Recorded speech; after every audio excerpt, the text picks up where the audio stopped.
সবার সামনে আরও একটা নতুন ভিডিও নিয়ে চলে আসলাম। সবাইকে আসসালামু আলাইকুম। আমি খাদিজা, লাইফস্টাইল খাদিজা চ্যানেল থেকে সবাইকে আজকে স্বাগতম। যার ঘরে ছোট বাচ্চা আছে তাদের ঘরের কি অবস্থা হয় এবং কিভাবে সেটা পরিষ্কার করলাম এবং কতক্ষণ লাগলো সেটাই দেখাবো আজকের ভিডিওতে। আসুন দেখে নেওয়া যাক। যার ঘরে ছোট বাচ্চা থাকে তার ঘরের অবস্থা কি অবস্থা সেটা একটু দেখে নেওয়া যাক। প্রত্যেকটা রুম অগোছানো হয়ে থাকে, ঘরে ছোট বাচ্চা মানে সব এলোমেলো। আজকে ঠিক আছে, এখন পরিষ্কার করা শুরু করে নেওয়া যাক। কীভাবে পরিষ্কার করলাম সবাই একটু দেখে আসি।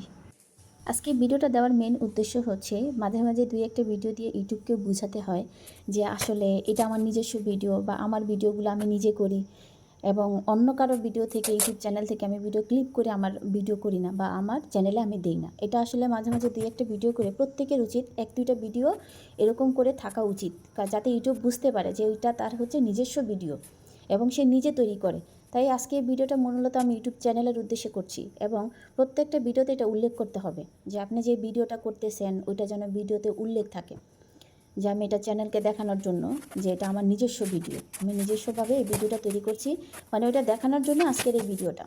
কারণ ইউটিউব চ্যানেল অনেক ঝামেলা করে, মনিটাইজেশন এখন দিতে চায় না। আসলে ওই উদ্দেশ্যে আমার এই একটা ভিডিও করা আজকে। তো এবার প্রথমে কি করলাম, সোফাটাকে গুছিয়ে নিলাম, তারপরে ধীরে ধীরে খাট, ড্রেসিং টেবিল সব কাজ করব।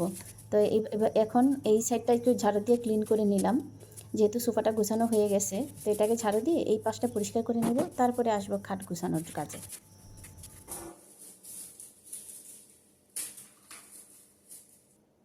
এবার চলে আসলাম খাট গুছাতে। এই পাশে ড্রেসিং টেবিলের উপর কত কিছু রাখা, এগুলো সব সরিয়ে নিয়ে তারপর খাট গুছানোর কাজে ব্যস্ত হয়ে গেলাম। ছোটো মেয়ে তো, আর বাসায় যদি এসি ছাড়া থাকে একটু পরপর কাঁথা টেনে গায়ে দেয়, গায়ে দিয়ে বসে থাকে, কাঁথা দিয়ে ভূত সেজে ভয় দেখায়, এগুলা কাজ করে। এই জন্য সারাক্ষণই বালিশ কাঁথা এগুলো সব সময় বিছানায় অবসল হয়ে থাকে।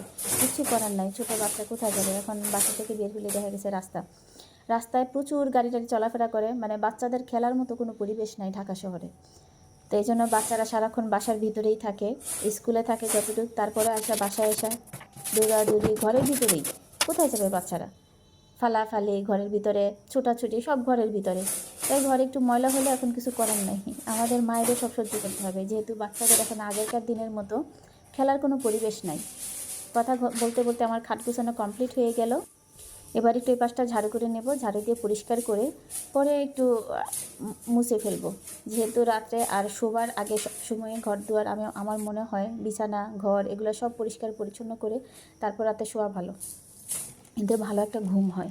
আমি সারাদিন তো ঘর পরিষ্কার করি, তবে ম্যাক্সিমাম সময় আমি রাতে শোয়ার আগে পুরো ঘর খাট সবগুলা খাট রুমের ঝেড়ে, তারপরে ঘর ঝেড়ে যেই রুমটা বেশি নোংরা ওইটা মুছেও ফেলি, তারপর রাত্রে ঘুমাতে যাই। না, একটা শান্তির ঘুম হয়। আর ঘর অগোছানো রেখে আমার ঘুম হয় না। মোটামুটিভাবে আমার ঘর ঝাড়ুটা দেওয়া শেষ হয়ে গেছে। এবার একটু ঘরটা মুছে নিলাম।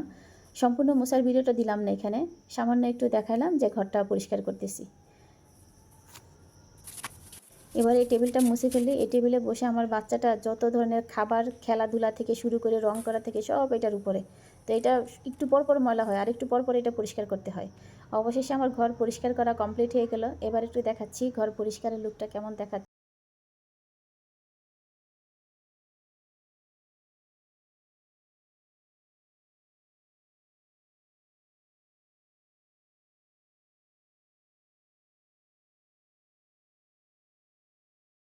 দেখে নেওয়া যাক পরিষ্কার করার পরে ঘরটার কেমন দেখা যাচ্ছে।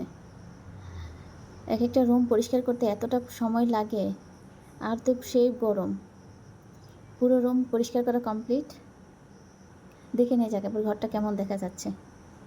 যদিও এখন পরিষ্কার করছে, কিন্তু আধা ঘন্টা 1 ঘন্টা পরে আবার সেই আগের মতোই অবস্থা হয়ে যাবে। ধন্যবাদ সবাইকে, আজকে এই পর্যন্ত। ভালো লাগলে চ্যানেলটা লাইক সাবস্ক্রাইব করে পাশে থাকবেন।